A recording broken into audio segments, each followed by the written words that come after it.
Welcome to the best of first-person episodes from Phantoms and Monsters. Please like, subscribe, and hit the bell icon so you'll be notified of all future uploads. Tillie Pierce House. After Phenomenology 105 was over at the Eisenhower Conference Center on March 24th in Gettysburg, my sister, Jean, and I stayed 2 nights at the historic, quaint and haunted Tillie Pierce House.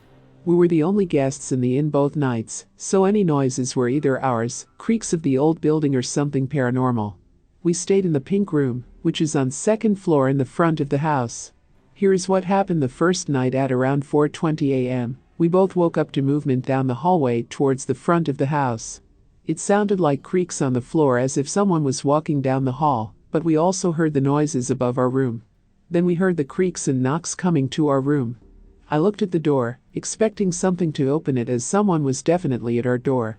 Then I felt a huge chill come over my entire body. I was in bed. I get a chill and goosebumps when a spirit is near me, typically, so I felt the presence of someone very near. The feeling lingered only a few seconds and then was gone. We slept the rest of the night in peace. The following night at around 11:30, I sat in the hallway and tried to make contact with the ghost cat that has been reported. I was told that one could hear meowing, and 2 weeks ago, 2 people saw the apparition of a cat walk through a door. So I had my PSB-7 ghost box turned on and was calling out, "Here kitty, kitty, kitty," hoping to hear some meowing. Instead, I heard the voice of a human spirit say, "Cat," very distinct and clearly. That night in bed we heard some creaks in the house, but nothing like we had heard the night before. The Tillie Pierce House is a beautiful, quaint and historic place to visit. The location is ideal and I truly believe it is haunted. The spirits are just curious and I never felt afraid. Julie H.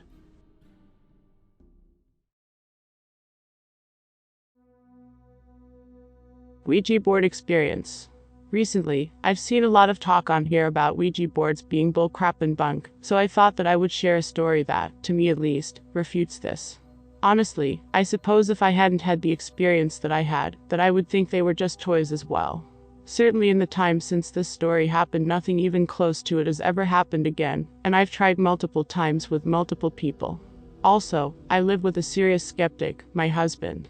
He has told me that he would never believe this story if he didn't know me so intimately, and knows I wouldn't make it up, and if the story hadn't been corroborated by other members of my family who are well beyond trustworthy, so I do understand that some disbelief is going to come into play here. All I can say is that all of the following is entirely true, and you can either take my word or not. So, this happened when I was about 16 years old. I'm 38 now, so that puts it about 1997 or so. It was New Year's Eve. My parents had a party to go to and, for some reason I can't remember right now, I wasn't going out. My older brother and his partner, along with my oldest sister, all decided to come over and stay in with me. Even at 16, my parents didn't care if I stayed home and got drunk with my much older brother and sister, 8 years and 13 years older than I, respectively, so the 4 of us proceeded to get entirely drunk. Accompanied by a procession of mixed drinks and champagne, we watched the ball drop on TV, and did the usual New Year's Eve stuff, but after a while, we started to get bored and look for things to do. We played some cards, but after a while that got boring as well.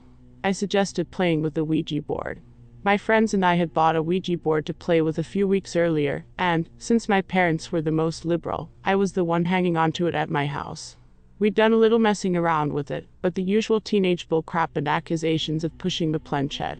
Nothing had happened up until now. Being drunk and open-minded, the other 3 agreed and we got out the board. At first we contacted a spirit that claimed to be named Naomi, and my sister remembered my great-grandmother's middle name had been Naomi. She'd hated her first name, and we chatted with the spirit for a while. Nothing momentous was said, and certainly not anything that would make your hair stand on end. My parents came in and we stopped playing while my brother had to help haul my drunken mother to bed. After that, my sister and my brother's partner were getting drowsy, and both of them decided to crash for the night. My brother and I, however, decided to stay up and keep playing around with the board for a while. It was nearly 3 a.m. at this point. At first, we didn't get anything at all, and we sort of stopped asking questions, just talking with our hands resting on the planchette. Then, it began to move. We asked, "Who are you?" It answered, "Eugene." An unlikely name, and we were still fairly drunk, so we laughed at this quite a lot. Eugene seemed like a very nerdy and silly name for a ghost. We asked, "Why are you contacting us, Eugene?" We received the answer, "Afraid." That seemed a bit more serious. We asked, "Why are you afraid, Eugene?" It replied, "Music, music," over and over. Nonsense. Then we got a series of numbers. Puzzling. My brother had the bright idea to turn on the radio to station indicated by the numbers. To our surprise, there really was a station there. The song, "Don't Leave Me Stranded," by Heart was playing. The board immediately started saying, "Heart, heart, heart."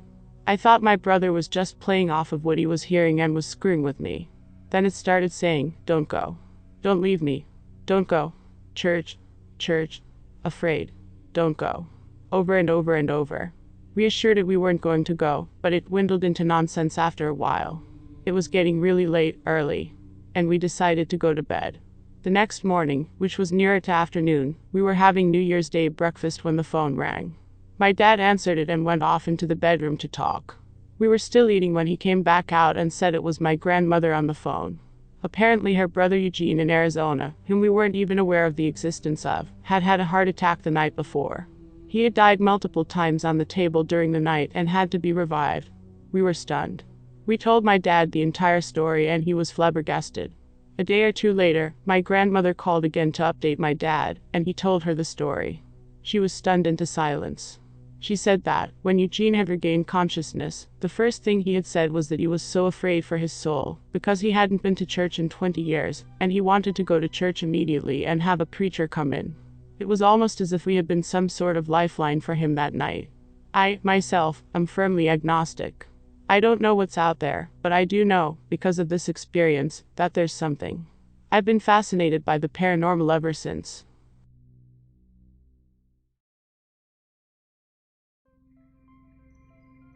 Home Sweet Haunted Home, Orange, California. For the last 10 years I've lived in a house in Old Town, Orange, California. It started about 8 years ago when my daughter was 2 years old. She used to talk to an imaginary friend that she called Tina. At first I didn't think anything of it until I realized that Tina never left the house.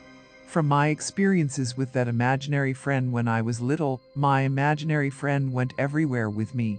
So I started to ask her questions, and she told me that Tina went swimming without her parents. I didn't think this was something that a 2-year-old would know something about. I would hear her talking in her room, and every time I would go in, she would say that Tina just left out the window, as if Tina didn't want me coming in the room. One day she told me that Tina had touched her face. That was it. I got my husband and he walked around the house and said, "Tina, go home." From then on we never heard from Tina again. That's when all the shadow people started. I would see them walk down the hallway and into the kitchen, not ever looking at me, as if I was never there. Friends would come over and say they thought they saw people standing in our hallway. Things would go missing all the time and then show up later in places that we had already looked, etc. One day this lady, that I had never met before, told me that I have portal in my hallway. I don't know how this lady knew anything about anything going on in my house. I had never met her before. But in fact, that's where all the activity was, in the hallway. I was in a bad place in my life. I was drinking a lot, so I kind of thought that all of this had something to do with that. But as things got better I noticed that the activity was still there. I thought that this is all in my head because my husband would never admit to anything until it started messing with him. At one point we were both awakened in the middle of the night to a strong smell of smoke. When we both woke up out of a dead sleep to check it out, it faded to cigarette smell, then went away. I watched a doll on the middle of my dresser and raise up and fall off. That freaked me out. Things began to slow down and didn't happen again for a couple years up until a few months ago. As soon as we started discussing moving, that's when the activity started again, as if it doesn't want us to leave. I have a Doberman who would bark at corners and be scared to going to certain rooms, totally out of his character. Static in the phone line started. My husband freaked when he heard some sort of voice that we had never heard before. It wasn't me and it wasn't him. I don't know who was on the phone line with us, but it didn't sound human. Currently we are looking to move, not really because of the haunted house but for other reasons, but it doesn't seem to want to let us go. I must mention that never once have I completely felt threatened. It's just very unnerving to live with this. Heather.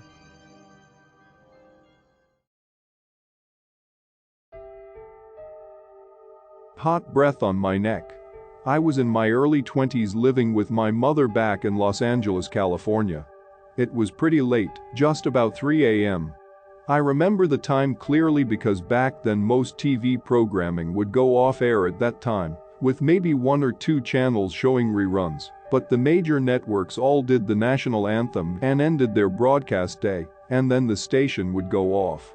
I recall laying on the couch, on my side facing the TV, with one arm hanging off the edge of the couch on the floor, and sensing a pressure in the room which literally made my ears pop.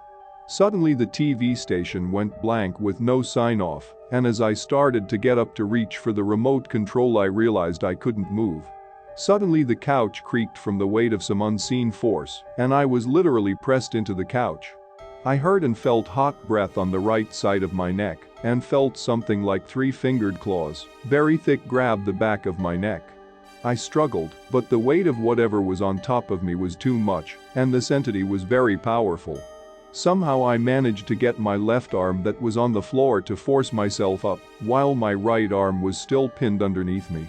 As I forced myself up, I remember saying the Lord's Prayer loudly, "Our Father who art in heaven," and suddenly the pressure that was in the room vanished, just as quickly as it had came. Like popping a balloon, and I could hear the TV snowing in the background. I got up, but nothing was there, and turned every light on in the room. But what really spooked me was that the couch I was lying on was less than a week old, and whatever forced me into it was so strong that 2 of the supports had actually cracked under the pressure. After reading the story submitted by your reader, I am certain that what she experienced was the real thing.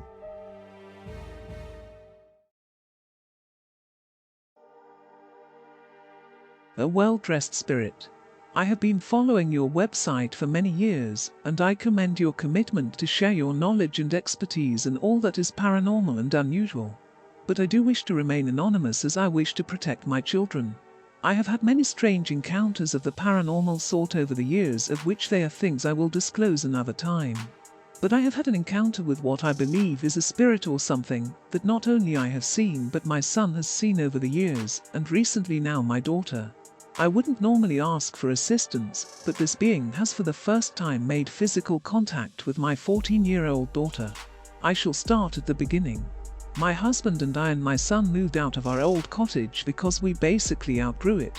It was also haunted by an angry old man who didn't like us interfering with his house, but we didn't mind. He just threw a wobbly every now and again when we decorated. We moved into an old 3-bedroom 1958 council house in November 1999. From the first moment I walked into the house, I loved it. The energy was amazing. There was a lot of love in this house. After investigation, we discovered that the house was owned by a lovely couple who used to foster children. As the couple got older and retired, the wife eventually died of cancer in hospital, I believe, and the old fella wanted to sell and move into a retirement home.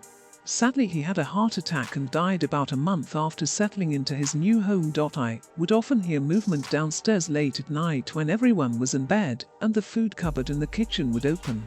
It makes a distinctive squeak when opened. I would often call out and ask who's scrumping in the cupboard for snacks, but when I looked, there's no one there.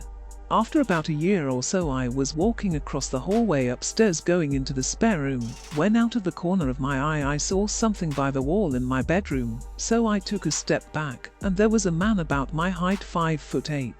He was wearing a black dinner suit, his hair was dark, short back and sides, with the top of his head slicked back with a wax or pomade. He reminded me of a type of James Bond. He wasn't menacing, and I didn't have a bad feeling. I was just startled. He was just standing there with his back to the wall, staring at me like it was perfectly normal to be there in my bedroom. I thought he was smoking a cigarette too, as he had something in his right hand. I blinked and probably swore, and he was gone. This has happened before with other spirits, so I guessed if he wanted something he'd be back. A couple of years went by, and I found out I was pregnant with my daughter, so we made the spare room our nursery, and moved our son from the back bedroom into a bedroom, and we moved into his room. It wasn't long before my son, who at this time was nearly 7, said he woke up and saw a man standing in his room. So I asked him what he looked like, and he described the man as wearing a black coat and trousers, and that he just stood and looked at him. My son said he wasn't scared and went off to sleep. About 2 years later he said he saw the man again, dressed the same, but this time at the end of his bed, and it looked like he was trying to say something to him, but when my son turned away he vanished. Several years later now, and my son is in his teens, he said he saw him again, and this time he was sat on the end of the bed, and again it looked like he was trying to say something to him, then he vanished. Each time my son said he wasn't frightened at all, he was just surprised he was there. I just kept telling him it was his guardian angel or probably a deceased family member looking after him. I discussed this with my mother, who said she knew of no one that fit the description in the family. Now my son is 20 and he has left home. We have never discussed this with my daughter. My 14-year-old daughter has now moved into my son's room, and even though it's only been a couple of months now, she has already seen this man 3 times in her room, and she's scared. She keeps hiding a knife under her pillow to protect her, and I have to confiscate it. With her active imagination, she believes it to be this Slender Man character. I have explained that this Slender Man is a made-up internet phenomena and not real, and that this man she sees has been in this house since we moved in, way before this internet creation. I also told her not to be frightened, and that she is to ask him to leave if she sees him again. Well, last night she was so frightened she actually texted me at 2:40 a.m. from her mobile under her covers to tell me he was in her room. She had told him to leave, but he had touched her foot. She said it felt icy cold, and she hid under her duvet and eventually fell asleep. I didn't see the message until the morning, as my phone is on silent at night. So tonight she is tucked up in bed with an assortment of quartz crystals dotted around her room, which I convinced her would keep him away. I hope for her sake it works, even if it's a placebo effect. I just wondered if you could shed any light on this situation.